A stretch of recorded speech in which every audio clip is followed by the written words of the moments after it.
안녕하세요, 선생님. 정말 오랜만에 뵙네요. 네, 반갑습니다. 그러니까요.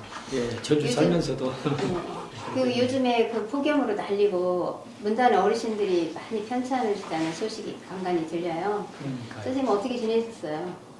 저도 뭐 크게 아프지는 않고 건강하게 예, 버티는 왔는데 좀 이 사회적인 것이나 자연적인 환경이나 이런 것에 대해서는 좀 마음이 편치 못하게 지냈습니다.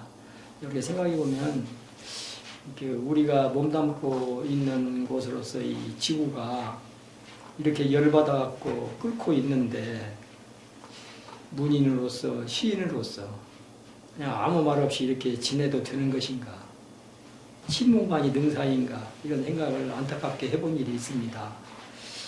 그리고 또 하나는 일본에서 핵 폐기물 오염수를 이렇게 바다에다가 버린다고 그러는데 국제적으로도 과학기술자들이 별 문제가 없다고 말은 그러는데 이게 그 한국을 비롯한 주변국의 그 오염수, 그 오염되는 게 꼭 문제가 아니라 저 개인적으로는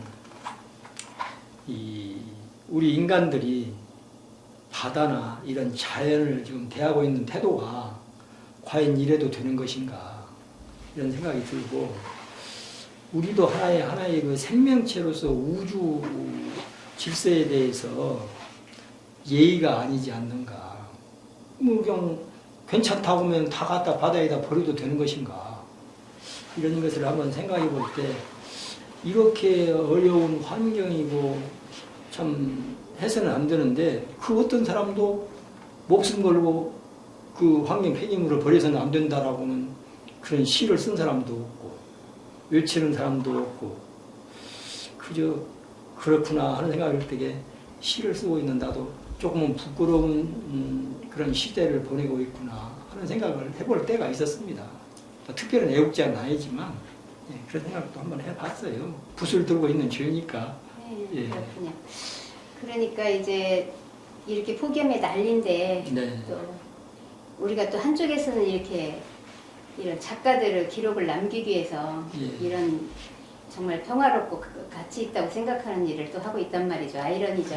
예, 근데 그렇습니다. 예. 전라북도 시인협회가 이제 그동안 그 전라북도에 이런 자료들이 없어서 예, 몇 년째 사업을 하고 있는데 네. 오늘 그런 기록을 남겨서 예. 계속 보존하려는 의도로 예. 이렇게 창작물을 만들고 있습니다. 아, 예. 그래서 제가 오늘 이렇게 인터뷰를 담당하게 됐어요. 아, 예.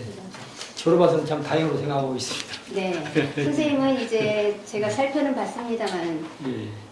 많은 우리가 그 생활에 자기 취미 생활이든 전문업이든 간에 많은 종류가 있는데도 불구하고 하필 왜 문학을 하게 되셨는지 궁금해요. 그러니까요.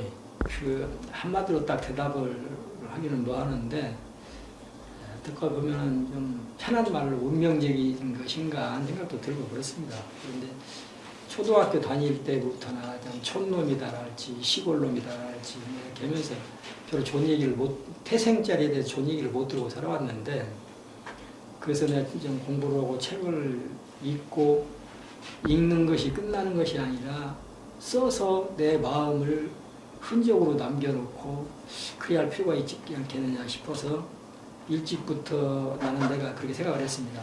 그 누구도 나를 주목해주지 않아도 내 스스로 만족스러운 생애를 살고 가면 될 거 아니냐 하는 생각을 하면서 그 결과가 그 가난한 그 가족의 아들로서 좀 행복하게 살려면 그래도 내가 하고 싶은 이야기 또 내가 자랑스럽지는 못하지만 든든한 삶을 살려면 이런 시도 좀 쓰고 술도 쓰고 그래야 될 게 아니냐 싶어서 제가 그 1979년도에 스스로 써본 그 시가 있습니다. 상당히 오래된 시인데 제목은 가난한 자의 아들이여 이렇게 써놓고 가난한 자의 아들이여 스스로 얕보고 비웃지 말라. 가난함으로써 상속받은 재산이 있다.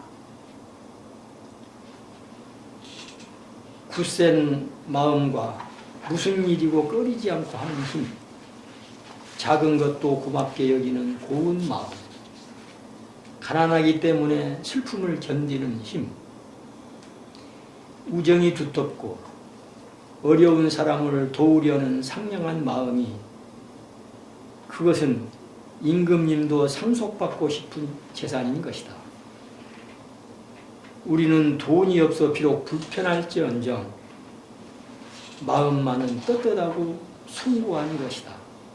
이렇게 써보고 그러면 메모를 이게 해놨는데, 예. 선생님이 그러면 예. 작품의 첫 시라고 할 수가 있는 건가요? 첫 시라고까지는 없지만 거기에 가깝다고 봐야죠. 굉장히 오래전에 예. 몇십 년 된 시네요. 예. 선생님을 이제 제가 이렇게 뒤져서 자료들을 찾아보면서 선생님에 대한 이제 소개를 하려고 세력을 해봤습니다. 아이고 수고하셨네요. 네. 김경희 작가님은 1946년 순창에서 태어나셨네요. 예. 1985년 월간문학으로 등단했고 예. 한국문학, 소년문학, 수필과 비평에 왕성하게 수필을 발표하면서 2004년에는 수필과 비평 편집인, 2005년에는 소년문학 주간을 역임하시게 됐네요. 예. 85년도에 그 등단하던 해인데 바로 첫 수필집으로 둥지안을 까치 마음을 상제하셨고, 90년에는 제가 참 이 제목이 인상적인데 증의 침묵. 저는 이 책은 사실은 보지 못했어요. 예. 99년에는 아름다운 성직 순례길, 2002년에는 도공과 작가. 너무너무 많이 쓰셔서 제가 일부만 이렇게 간추려 봤어요. 내 생명의 문의, 이것도 굉장히 선생님이 중요하게 생각하는 책 같았고요. 예. 그런데 왕성한 창작을 하셨고, 2009년에는 매와 눈 뜨는 이 아침에라는 칼럼집과 그 교재 도서도 이렇게 발간을 하셨더라고요. 문학의 예와 수풀의 길. 그런 와중에도 1998년에 이제 또 시로 또 활동을 하시면서 시집을 또 3권이나 출간하셨어요. 햇살을 등에 지고 태양은 이마, 시목, 그리고 이제 그런 문단 활동도 깊이 봉사하시게 되는데요. 우리 전북문협 부회장을 또 국제팬 한국본부 전북위원회 회장을 역임했고, 수상으로는 풍남문학상 본상, 전북문학상, 또 작년인가 재작년인가 제가 기억이 좀 잘 안 나는데 작종문학상을 또 수상했어요. 예. 그리고 현재는 덕진 국제회관에서 수필 창작반 교수로 왕성한 활동을 하고 계시네요. 그래가지고 오늘 이 자리까지 오신 것 같습니다. 예. 창작 경력이 좀 어마어마하시다고 생각했어요. 어마어마한 건 아니고. 네, 이렇게 창작하신 작품이 무려 수필집 10권에 800편 정도 되는 수필과 예. 시집 3권에 200여 편이 넘는 시작을 하신 걸로 알고 있습니다. 주로 그 작품들을 쓰실 때 어떤 성향의 작품을 쓰셨는지 궁금합니다. 예. 그러니까 좀 내가 얘기를 하고 우리가 그걸 열심히 쓴다고 할 때에는 7, 80년대 그 무렵이거든요. 이게 지금 젊으신 분들이 생각할 때에는 좀 오래된 얘기고 꼰대 같은 얘기인데, 참 그때는 열심히 한 사람들도 열심히 했었어요. 지금과 같이 막 텔레비가 막 있고 여러 가지 오디오가 있고 뭐 이런 때가 아니고, 거의 그때는 라디오에 의존한 시절이고, 그래서 저녁만 그 호롱불 심지를 돋아가면서 책을 읽는 것이 우리 시대 때는 그냥 열심히 공부하는 사람으로 생각을 했었거든요.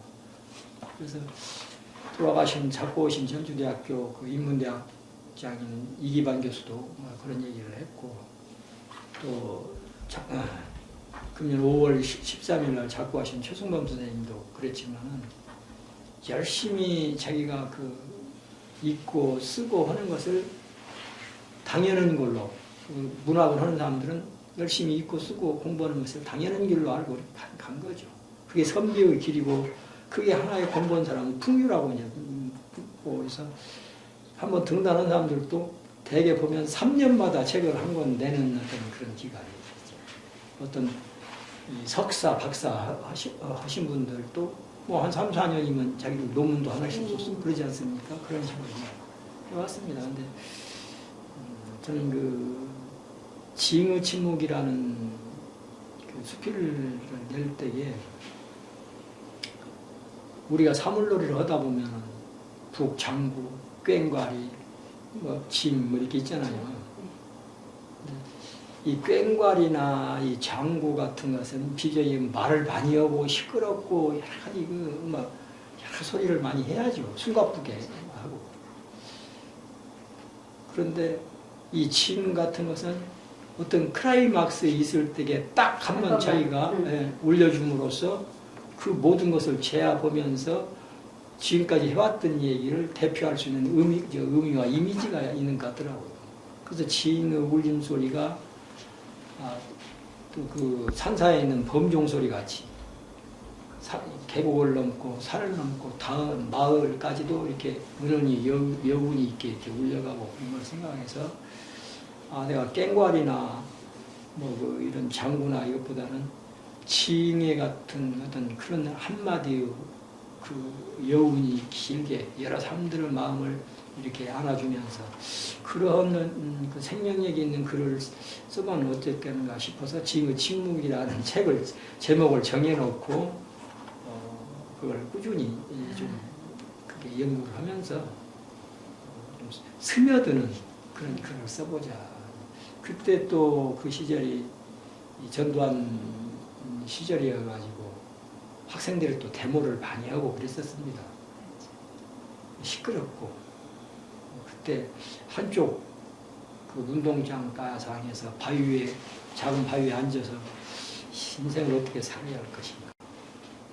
그래 조용히 진같이 침묵을 하면서 지내다가 꼭 필요할 때 필요한 그 한 박자 이런 걸 좀 생각하면서 글을 깊이 있게 써나가야 할 거 아닌가 하는 뜻에서 좀 조용히 그러나 생명력 있게 이제 그런 쪽으로 좀 생각을 많이 하면서 좀 책을 썼습니다. 선생님 이미지와 많이 닮았어요. 선생님 보면 뭘 이렇게 해주시라고 해도 주로 잘 안 하시고 빼고 내가 뭐 나서냐고 그러고 뒤로 자꾸만 뒷걸음질 치시고 하는 그 실력이 없으니까 선생님과 많이 닮았습니다. 이 작품집이 수필집이 막 10권에 칼럼집에 또 시집이 3권에 이렇게 상당히 많으신데요. 그래도 가장 소중하게 생각하시는 그 작품집을 뽑는다면 뭐가 있을까요? 작품이나 작품집이나 시집이나 수필에서. 그 수필 쪽을 먼저 얘기를 한다면은 여기도 있습니다만 내 생명의 문이라고 2000년 그 무렵에 오니까 새천년이 또 열리고 그러니까 나이는 먹어가고 생명력이 좀 내 생명에 대한 생명력 내 생명으로서 나는 어떤 칼라를 지니고 있는 것인가. 장미는 장미의 칼라가 있고 또 해바라기는 해바라기 칼라. 나는 어떤 그럼 결국 내 영혼의 칼라를 생각하면서 그쪽으로 사색하고 철학하고 하면서 뭔가를 좀 파고 들어가야 할 거 아니냐. 그래서 내 생명의 문이라는 수필을 한 10편 써보고 도자기에 대한 정념도 한 7, 8편 쭉 제목을 1, 2, 3으로 정해갖고 하면서 그 한쪽으로 파고 들어가는 그런. 그리고 또 한때는 꽃담에 대해서 좀 써봤습니다.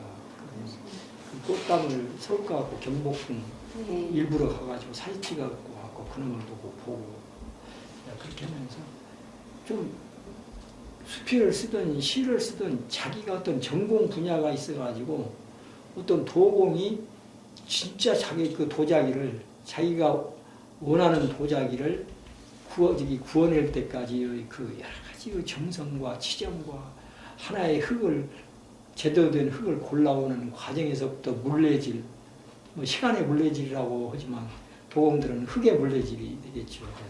그런 걸 생각하면서 좀 깊이 있게 좀 고뇌하는 어떤 글을 좀 써가야 될 거 아니냐. 그냥 수월쉽게 수필이라고 해서 수월쉽게 쓰고 또 시라고 해서 행만 꺾어 놓는다고 해서 그 시는 또 아니고 열심히 하신 분들한테 그렇게 되면 또 미안하고 죄가 될 것 같고 그래서 좀 깊이 있게 좀 가봐야 될 거 아니냐 그런 생각을 했습니다. 근데 그 중에서 이제 작품 아까 생명의 문의는 수필에서 얘기를 했고 이 시, 그 햇살을 등에 지고라는 그런 그 시를 제일 먼저 냈습니다. 그거는 백두산, 아니 백두산이 아니라 백두산도 3번 갔다 왔지만 지리산은 한 달에 한 번 정도는 이렇게 이제 다닐 때가 있었어요. 청년 시절에. 예. 그 청학동에서 자고 새벽 4시 일어나가지고 올라가서 그 천왕봉이라는 돌비 옆에서 사진 찍고 내려오고 이제 그러면서 내가 내 몸을 피곤하게 하면서 왜 이렇게 피곤하게 살아야 되는 것인가? 그러면서 내가 얻는 것은 뭔가? 이런 걸 좀 생각하는 삶을 생각하게 된 것이죠.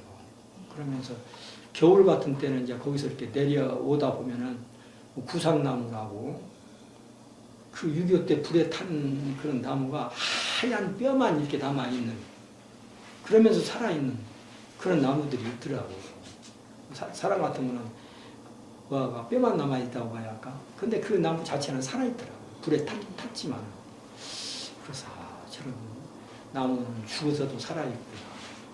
그러면서 6.25라는 얘기를 해주고 있구나. 그런 생각이 들더라고요. 그래서 나무의 그런 영혼같이 생각하셨던 것 같으네요. 예, 그런 생각이 좀 들고 네. 그러더라고요. 예. 그래서 이제 작품집은 그렇게 생명의 문이나 저시집이 그렇게 가슴에 남는 것 같은데요. 예, 예. 그러면 이제 선생님이 그렇게 그래도 내 작품 중에서 이 몇 편은 참 내가 참 예. 아끼는 작품이다 이렇게 대표 작품 같은 거 예, 예, 예. 이렇게 소개해 주시면 좋겠어요. 예, 예. 그 저는 어머님이 저 하나로서 끝나셨어요. 아, 그래서 어머님이 종교고 가난이 하나의 스승같이 이렇게 생각하고 살아왔는데 문학이 그러기 때문에 문학이 종교가 아니어도 인류를 위로할 줄 알고 염려해야 된다는 것이 내가 평상시 생각이거든요. 그러니까 목사님들 별로 안 좋아하죠. 그리고 문학이 생활이 그대로 속일지라도 슬퍼하거나 노하지 말라고 부시킨 얘기 했잖아요. 그 사람은 종교인은 아니잖아요. 그렇게 위로해 줄 수 있는 것이 있어야 된다. 그런 생각입니다. 그러면은 우리가 이제 인간 인류에 이렇게 하다 보면 어머니가 그래도 제일 소중하더라고요. 저보다 몇 배 힘들고 어렵지만 저를 길러내셨잖아요. 이 어머니라는 토양이 있었기 때문에 내가 오늘 이렇게 이 자리에 와 있는 거 아니겠죠. 그래서 어머니에 대한 시를 한 번씩 읽어보는데 아주 이건 시도 아니고 아주 가벼우면서도 우리 생활 누구나 겪는 일이죠. 한번 읽어볼까요? 어머니, 당신은 어느 대학을 나오셨습니까? 어머니, 당신은 어찌하여 어머니란 운명으로 태어났습니까? 어머니, 당신은 어찌하여 가난한 집 침묵하는 남편을 택하셨습니까? 어머니, 당신은 어찌하여 아들 하나만을 고집했습니까? 어머니, 당신은 어찌하여 분노하지 않습니까? 어머니, 당신은 어찌하여 말없이 불평 없이 눈물도 없습니까? 어머니가 자식들한테 별로 눈물 안 보이잖아요. 이제 끝에 가서 이제 이 얘기 하려고 앞에 얘기를 이렇게 많이 한 겁니다. 어머니, 당신의 희생은 어느 대학에서 배웠습니까? 우리 어머니 초등학교도 안 다니셨거든요. 1926년생이니까 일제 강점기에 있었는데 그때 무슨 초등학교도 다녔는데. 그 끝마무리에 이제 굉장한 역사를 넣으셨네요. 예, 그래서 이제 그 대학을 이제 이렇게 뻔히 알면서도 한번 대학을 끌어들여가지고 공부를 안 하신 분도 그 자식을 사랑하는 그걸 가지고는 정말 하나님 못지않는 그런 사랑을 이렇게 베풀어 주시고 있다라는 생각에서 한번 이렇게 해본 겁니다. 다른 시도 몇 편 소개해 주시죠. 뭐. 다른 제목만 해주셔도 되고. 예. 네. 이 도자기에 대해서 도공과 작가라는 책을 썼듯이 이제 도자기에 대해서 좀 공부를 하고 싶어서 부안 유천리에 가서 이제 거기 도자기 굽는 사람 굽는 분하고 밥도 좀 먹고 자고 오기도 하고 이제 그래서 보면은 진짜 그 사람들은 그 도자기 타에 해놓고 불 붙일 때 이게 목욕제이고 그리고 제대로 된 그 한 점을 건지기 위해서 나머지는 다 깨고 그러지 않습니까? 우리 글 쓰는 분들도 많이 원고지를 이렇게 파지한다고 그러지만은 못지 않더라고요. 그래서 이제 거기서 그 도자기 달 항아리 물론 저기 그 강원도에 가면 박경희 스님이 살다 가신 거기에 백자 단 항아리가 있는데 그걸 보고 한번 내가 본 그 도자기를 위한 신화라고 한번 써본 게 있습니다. 저는 그거 제가 저도 좋아하는데 예. 제 목소리로 한번 선생님 작품을 예. 낭독해 볼게요. 예. 아이고 우리 다음 시는 선생님이 또 소개해 주세요. 예, 아니 네. 아니 됩니다. 예. 도자기를 위한 시 달 항아리 김경희. 말에 무엇하리요 이 순백의 세계를 그대 아시는가 없어 가득한 빛의 언어를 그대 보시는가 달항아리 같은 저 달빛 고요한 맑음 잔잔한 기쁨 씻기는 정서 뚜렷한 볼륨. 아, 좋습니다. 제가 그 낭송어보다 훨씬 회장님 여신이가 좋네요. 우리 예전에는 그 시를 짓기 전에 네. 시낭송을 엄청 먼저 하고 다녔었거든요. 아, 예, 그러신가? 예. 시는 못 쓰니까 시낭송이라도 잘하자 하고 한 적이 있어요. 예. 지금 또 다른 작품 한두 편 더 소개해 주시죠. 선생님이 좋아하는 작품. 그럴까요? 그냥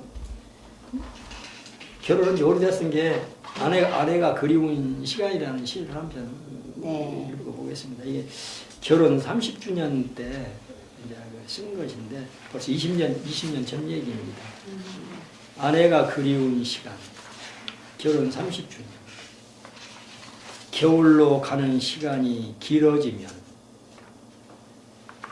마음 깊어지고 밤 깊은 찻집에서 차를 마시면 아내가 그립다. 아득한 어둠 속 세월 속 눈물비 내리니 남은 세월 안타까워 아내가 그립기만 하다. 이건 내가 그 아내 얘기 잘 안 하는 건데. 지금 근데 이런 인터뷰에 그런 말씀 드리면 좀 죄송한데 예. 그러면 그 사모님이 그 가시기 전에 쓰신 거예요? 아니면 가신 후에? 예, 가신 전에. 네. 예, 전에. 가시기 전에. 예. 그때도 가시기 전에부터 그렇게 좋아하시고 30주년이니까 이때는 이제 금혼식. 금혼식 때. 이제 그 아내가 은혼식까지 치렀거든요. 50년. 결혼해서 남하고 50년 산다는 건 쉬운 얘기가 아니잖아요. 그러고 나서 그 금혼식 치르고 나서 그 다음에 갔지요. 이제 한 2년 됐네요. 그렇죠. 예. 그래도 이제 그 사모님께서 이렇게 그 씩씩하게 창작 열심히 하시고 예. 호학 양성하시는 거 보고 좋아하실 것 같아요. 이제 다른 또 그 선생님 그 작가들마다 저는 이제 주로 그 시가 가슴에 꽉 찰 때까지 기다렸다가 예. 삭혀서 이제 시를 한 편씩 쓰는 편이거든요. 예. 선생님 혹시 창작하는 선생님만의 특별한 패턴이 있으세요? 좀 패턴이라고 이제 이렇게 많이 그런 걸 좀 물어보신 분들이 있는데 저 개인적으로는 그래요. 그 전날 저녁이랄지 이런 얘기를 한 사람이 있더라고요. 그 독서를 많이 한 날은 저녁밥을 안 먹고 자도 배가 부르더라. 그 전날 독서를 한다든지 그리고 뭔가 어디서 원고 청탁을 받아놓는다든지 내가 써야겠다는 어떤 생각을 가지고 의무적으로 어떤 생각이 꼭 써야 된다라는 것이 되면 머릿속에 그것이 어떤 생각이 나면 어떤 제목이 하나가 이렇게 먼저 오는 경우가 있어요. 그 다음날 아침에 이제 건지사를 걷는다든지 아니면 이제 소양 쪽에 가고 강가에서 걷는다든지 그러면서 뭔가 이 머릿속에서 좀 순간적으로 뛰어내려주는 그 문장 언어가 있어주기를 바라는 마음으로 이제 걷고 몸부림을 치고 그 시간 따라서 자연의 색깔이 변한단 말이 있어요. 그렇죠. 네. 그리고 나무는 시간의 변화를 칼라로 말해주세요. 말해주고 이제 이런 것이 있다 하는데 그렇게 걷다가 모래에서 그 사금을 이렇게 캐듯이 뭔가 반짝해갖고 내려오는 게 있거든요. 섬광처럼. 네, 섬광처럼. 그게 이제 어떻게 보면 이제 상당히 그 역할이 주어지면서 반짝이는 것이 아니라 그게 전체를 끌고 갈 수 있는 의미. 어떤 힘을 줄 수도 있고 그걸로 인해서 이제 집에 돌아와서 내가 그 전에 그 제목에 대해서 어느 독서록에다가 적어놓은 것이 있다든지 내가 메모를 해놓은 것이 있다든지 그리고 제 이런 옷 속에는 어디든지 이 볼펜하고 그 메모지는 다 있습니다. 어느 옷이든지 그냥 마스크 찔러서 듣기 그럼 그때 생각날 때에 그걸 이제 메모를 좀 해놓고 어느 이제 큰 나무 밑에 가서 조금 더 정리를 한다든지 그렇게 하면 3분의 1이나 절반은 그것이 이루어진 것 같더라고요. 이제 요즘은 그런 쪽으로 좀 갑니다. 그래서 오늘 아침에는 좀 제발 머릿속에서 좀 뛰어내려줬으면 하는 생각을 하고 있죠. 네, 그렇군요. 저는 이제 그 선생님의 시 중에 그런 그 마지막 시집에서 시목이라는 첫 네. 시집이 예, 예. 선생님도 뭐 암송하고 계시겠지만 예. 제가 이거를 이 시에 대한 배경을 좀 듣고 싶었어요. 예, 예, 예. 그래서 시목, 예. 시를 쓰게 하는 나무, 예. 시가 된 나무, 예. 나무가 된 시, 깊은 산속에서 홀로 더디 자란 나무 같은 시. 이 시는 어떻게 해서 나오게 됐는지 배경이나 그런 정황들이 궁금하더라고요. 첫 시였는 거로 기억하는데. 예, 아까도 말씀드린 바와 같이 그 지리산 같은 데 갔다 오면서 이제 그런 참 엄숙한 나무 밑에 서면은 야, 인간 아무것도 아니구나 하는 생각이 들 때도 있고 그렇게 하면서 그렇게 바라봄으로써 그 나무가 자기 스스로가 시인이 발걸음을 멈추도록 하잖아요. 그러면서 생각하게 보잖아요. 나무를 보면서. 그런가 하면 건지산도 이렇게 돌다 보면 이렇게 그 동물원 쪽에서 이렇게 가가지고 이 허리길로 이렇게 돌아서 이렇게 와가지고 동물원 뒤에 있는 큰 나무, 또 편백나무라 지금 숲이 있거든요. 유난히 거기 큰 나무가 참나무 같은 게 있더라고요. 근데 이 캥거루를 이렇게 안고 있는 그렇게 생긴 나무도 있어요, 보면. 그런가 하면은 또 신태인 같은 데 어디 좀 차로 갔다 오다가도 보면 마을 그 뒷산에 큰 동구나무가 느티나무 같이 이런 나무들이 숲이 이렇게 쭉 동네에 있는데 거기서 하얀 노인들이 앉아서 부채지르면서 그 나무 밑에서 이렇게 있는 걸 보면 자연적 나무를 이렇게 쳐다보면은 수십 년, 수백 년 됐을 텐데 그 사람, 저 노인 양반들을 위로해 주는 것이 늘 나무들이구나. 그래. 나무가 시를 쓰게 하고 시가 또 나무가 될 수 있도록 저런 나무가 될 수 있도록 쓰려면 자세한다는 얘기 이것이 결과적으로 네. 생각했어요. 참 그런 배경이 예, 있었네요. 예, 네. 그런 생각을 네. 조금 그리고 간단히 이제 마지막 해봤습니다. 그 선생님이 앞으로 예. 그 짧게 마지막 질문인데요. 네. 앞으로 이제 창작 작품 활동이나 어떤 작품들을 써야겠다고 지향하고 있는 바가 있는지 또는 앞으로 뭐 꿈이라든가 그걸 간단하게 말씀해 주세요. 참 소망. 거기는 예 소망인데 이 꿈이라는 언어는 청년하고 좀 어울리는 것 같더라고요. 네, 그래도 작가니까 이제 예. 누구나 작가들이 그 욕심이 있잖아요. 예. 그래서 굳이 예. 한두 마디 해주신다면. 예. 지금 물어봐서는 사실 이렇게 거울을 들여다보고 그러면은 해마다 그 수레바퀴 자국 같이 줄만 짚혀지고 늘어간다는 생각이 들 때가 많이 있어요. 그럴 때는 이렇게 명랑하지는 않은데 이걸 태없이 어떻게 받아들일 수 있는가 이런 쪽으로 이제 생각도 해보고 요즘을 보면은 사람들은 법과 하여튼 경제 타령만 하고 있지 사람 일을 하려고 하지 않는다는 생각이 들 때가 좀 있어요.